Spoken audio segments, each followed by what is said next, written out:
Kabupaten Musi Banyuasin dinilai BKPM memiliki sumber daya bahan baku, pemenuhan kebutuhan kelapa sawit. Hal itu yang jadi alasan lembaga itu membantu Pemkab tersebut mencari investor nasional dan asing.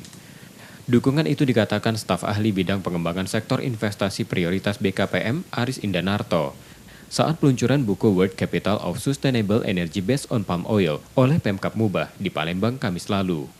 Mubah juga merupakan daerah yang berkomitmen mengurus sektor perkebunan sawit dari hulu hingga ke hilir, yang dimulai dari permajaan lahan sawit milik rakyat 4.446 hektar 3 tahun lalu menargetkan 52.000 hektar pada 2024, sampai bekerja sama dengan lembaga riset untuk menghasilkan teknologi hilirisasi sawit.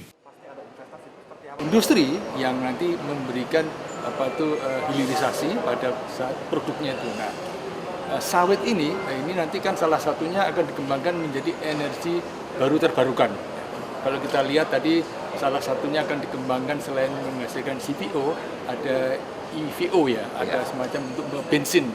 Nah ini terkait ini tentunya memerlukan teknologi ke depan. Saya sampaikan pada Pak Bupati tadi, BKPM, Kementerian Investasi siap nanti memfasilitasi mencarikan tenan investor yang bisa dikolaborasikan. Bupati Musi Banyuasin Dodi Reza Alex mengatakan daerahnya bertekad merealisasikan hilirisasi komoditas ini karena hampir 80% penduduknya menggantungkan hidup pada sektor tersebut. Jadi buku ini merupakan sebuah gambaran koleksi utuh dari mulai hulu sampai hilir, di mana goalnya nanti di 2030 Musi Banyuasin akan menjadi World Capital of Renewable Energy based on palm oil. Ibu kota dunia dari energi terbarukan berasal dari kelapa sawit. Data Pemkab Mubah, luas perkebunan kelapa sawit rakyat mencapai 141.192 hektar dan perusahaan 302.279 hektar. Saat ini Mubah terus meneguhkan komitmen untuk menjadi pusat sawit dunia pada 2030.